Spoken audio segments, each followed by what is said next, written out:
Hello guys, in this video I am going to show you how you can delete your account in the Packeta application.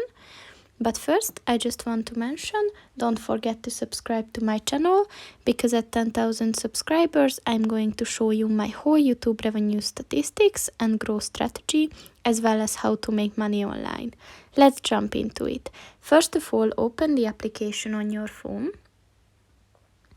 Click on the profile button at the bottom of the page on the right, and click on the privacy settings button, and here there are a short information on how you can delete your account and how many days you can still log in after you delete it.